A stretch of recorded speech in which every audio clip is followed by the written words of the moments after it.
Hello everyone, welcome to my channel. तो आज के इस लेक्चर में हम शुरू करेंगे सीक्वेंस डिटेक्टर। तो एग्ज़ाम के पर्सपेक्टिव से काफ़ी ज़्यादा इंपॉर्टेंट टॉपिक है और इंटरेस्टिंग टॉपिक भी है काफ़ी। और इस पर अलग अलग वेरिएंट के प्रॉब्लम्स भी बन सकते हैं। I will try to cover as much as I can. तो जैसे कि नाम से पता चल रहा है, सीक्वेंस डिटेक्टर। सीक्वेंस डिटेक्टर मतलब क्या कि ये कोई सीक्वेंस डिटेक्ट करेगा, है ना। It produces output one when ever detects a particular sequence, otherwise zero, है ना। तो क्या मतलब है कि लेट से हमारे पास एक सीक्वेंस डिटेक्टर है और इसके पास कोई इनपुट सीक्वेंस गया। लेट से इट डिटेक्टिंग लेट से कि हमारा इनपुट सीक्वेंस समथिंग लाइक ऐसा है कि ए बी सी। तो ये डिटेक्टर है ए बी सी, और जब इसको ए बी सी डिटेक्ट होगा ये आउटपुट में देगा वन, है ना। अदरवाइज क्या देगा आउटपुट, ये ज़ीरो। ओके। तो सीक्वेंस डिटेक्टर हमारे पास दो तरीके के होते हैं। एक तो होता है तो हमारे पास नॉन ओवरलैपिंग सीक्वेंस डिटेक्टर, एक होता है ओवरलैपिंग टाइप सीक्वेंस डिटेक्टर। तो दोनों के दोनों बहुत ज़्यादा इंपॉर्टेंट है ना। तो देखते हैं कि दोनों के बीच में डिफरेंस क्या है और कैसे हम इसकी सर्किट डिजाइनिंग हम बाद में देखेंगे। अभी के लिए इस लेक्चर में हम देखेंगे कि दोनों के बीच में डिफरेंस क्या है और इनका आउटपुट सीक्वेंस कैसे बना सकते हैं अगर हमारे पास नॉन ओवरलैपिंग दिया उसके लिए और ओवरलैपिंग दिया उसके लिए। तो अभी के लिए आप ये देखो कि जैसे नॉन ओवरलैपिंग सीक्वेंस डिटेक्टर है, इसका मतलब क्या है, ओवरलैपिंग नहीं होगी, है ना। इसमें क्या ओवरलैपिंग पॉसिबल है। तो नॉन ओवरलैपिंग का मतलब क्या है कि when sequence detected register data gets cleared, है ना। और इसमें क्या है, when sequence is detected register data doesn't get cleared. तो इस पॉइंट को हम समझेंगे क्वेश्चन की मदद से। दोनों का मैं एक एक टाइप का क्वेश्चन लूँगा, उससे ज़्यादा क्लैरिटी मिलेगी हमको कि इसमें बेसिकली डिफरेंस क्या है। कि जैसे हम हमारे पास नॉन ओवरलैपिंग टाइप का सीक्वेंस डिटेक्टर है, अगर उसमें कोई सीक्वेंस डिटेक्ट हो गया तो उसके बाद ये वाली जो चीज़, ये इतना जो डाटा होगा वो रजिस्टर से क्लियर हो जाएगा। बट इसमें जो डाटा होगा वो क्लियर नहीं होगा, वो आगे के सीक्वेंस डिटेक्ट करने के काम आएगा। अब वो देखते हैं कैसे। अभी के लिए हम इसका एग्जांपल लेते हैं सबसे पहले कि right output sequence for the given. हमारे पास है इनपुट सीक्वेंस दिया है जो कि मैं यहाँ पे बात कर रहा था। Input sequence in the case of non overlapping, हमारे पास नॉन ओवरलैपिंग टाइप का सीक्वेंस डिटेक्टर है जो क्या डिटेक्ट कर रहा है, सीक्वेंस 11001। इसका मतलब क्या, यहाँ पे हमें कुछ इनपुट सीक्वेंस दिया है और ये सीक्वेंस डिटेक्टर क्या डिटेक्ट कर रहा है, सीक्वेंस 11001। ओके।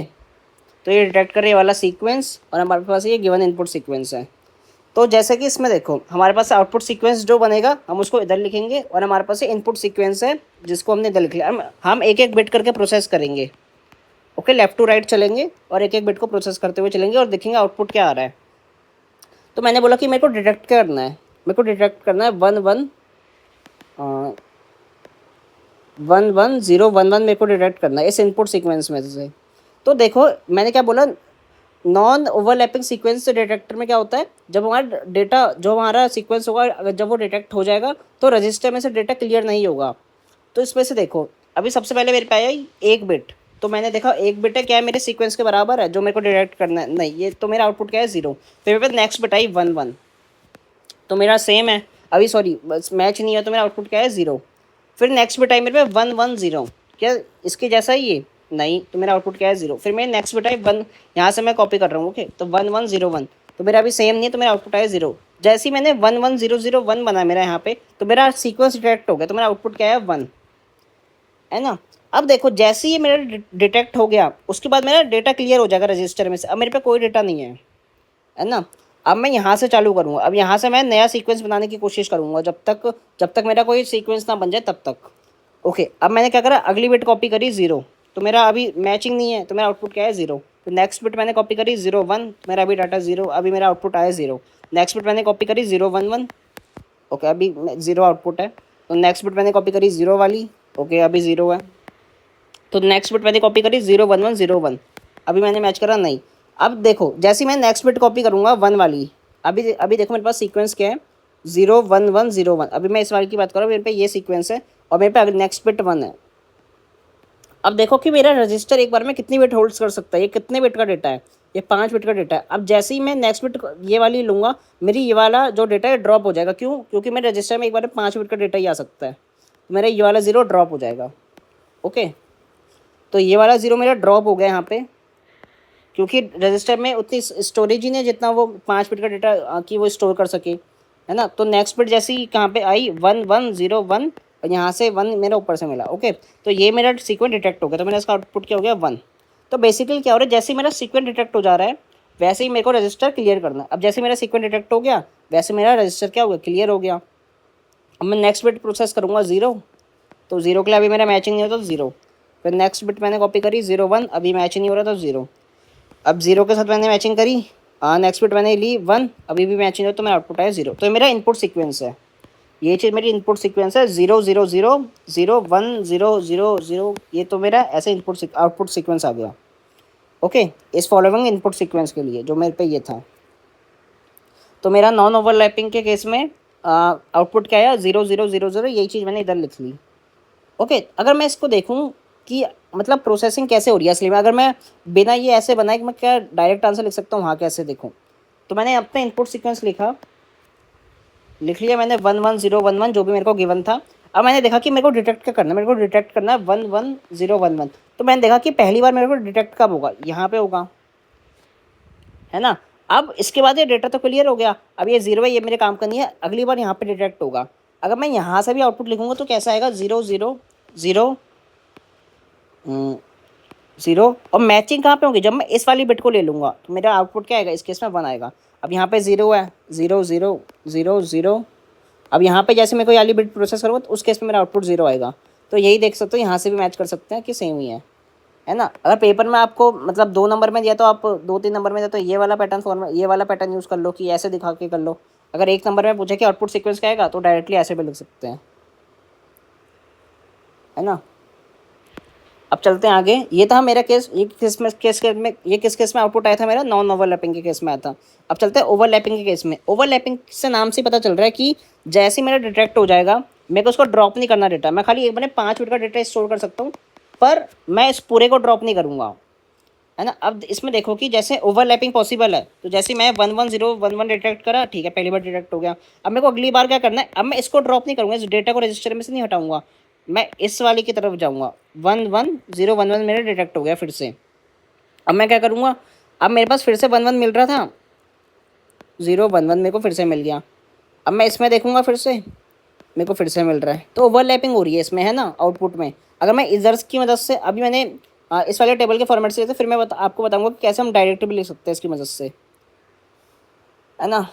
अब देखते हैं कि अगर मेरे पास ये इनपुट सीक्वेंस है और मेरे को डिटेक्ट भी यही करना है, लेकिन किसके केस में करना है, ओवरलैपिंग सीक्वेंस के केस में करना है। तो मेरा ये इनपुट सीक्वेंस है सेम वाला, वही सेम है पहले जैसा, मेरे को आउटपुट सीक्वेंस लिखना है। तो मैंने पहली बिट कॉपी करी, अभी मैच नहीं है, मेरे को किससे मैच करना है, मेरे को डिटेक्ट करना है 1 1 0 1 1। तो अभी मेरा आउटपुट तो 0 है। अब चलते हैं नेक्स्ट बिट को प्रोसेस करने, तो अभी भी मैच नहीं है, 0 है। अभी फिर मैंने नेक्स्ट बिट मैंने प्रोसेस करी 0, अभी नेक्स्ट बिट भी 0। अब जैसे मैं यहाँ पे आया तो पहली बार मेरा सीक्वेंस क्या हो गया, डिटेक्ट हो गया।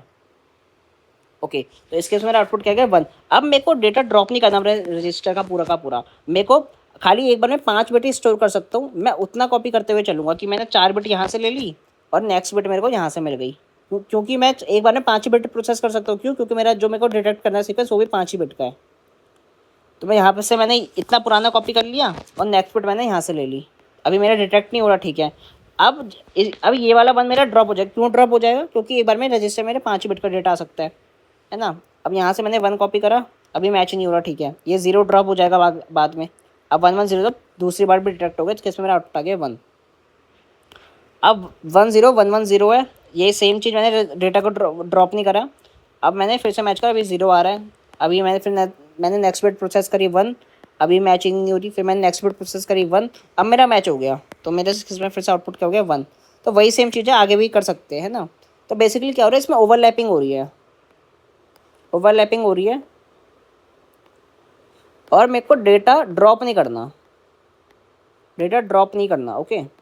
डेटा ड्रॉप नहीं करना मेरे को रजिस्टर का डेटा क्लियर नहीं करना जब जैसे ही मेरा सीक्वेंस डिटेक्ट हो जाएगा। तो मैं यहाँ से आउटपुट सीक्वेंस पे लिख सकता हूँ। तो यही चीज़ है 0 0 0 0 0 0 0 0, तो यहीं पे 0 0 0 0 1 0 0 1 1 0 0 1 0 0 1। तो वही चीज़ मैंने यहाँ पे भी लिख ली। अब यहाँ से हम डायरेक्ट कैसे लिख सकते हैं, अब मेरे को पता है कि यहाँ पे पहली बार ओवरलैपिंग हुई है, तो यहाँ से मैं लिख सकता हूँ, यहाँ पे मेरे को 0 यहाँ से मेरे को 0 मिलेगा, यहाँ पे 0 मिलेगा, यहाँ पे 0 मिलेगा, यहाँ पे इस बिट में पहली बार डिटेक्ट हुआ है, तो इस केस में मेरा आउटपुट क्यों गया 1। अब यहाँ पे मेरे को 0 मिला, यहाँ पे 0 मिला, यहाँ पे इस बिट पे मेरे से फिर से डिटेक्ट हो गया, इस वाली बिट पे मेरा फिर से डिटेक्ट हो गया वाला सीक्वेंस, तो इस केस में मेरा आउटपुट क्या हो गया 1।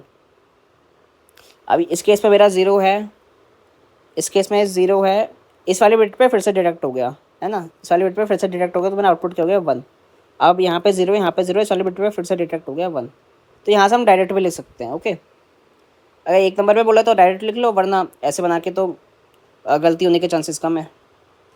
ओके, तो ये वाला क्वेश्चन आपके लिए होमवर्क में है। इसमें क्या करना, a sequence detector design to detect precisely 3 inputs.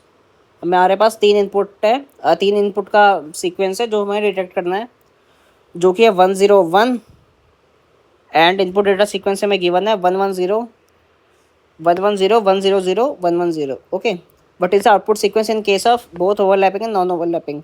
अगर मेरे को डायरेक्ट लिखना है इस केस में तो मैं कैसे लिखूँगा, 110 100 110।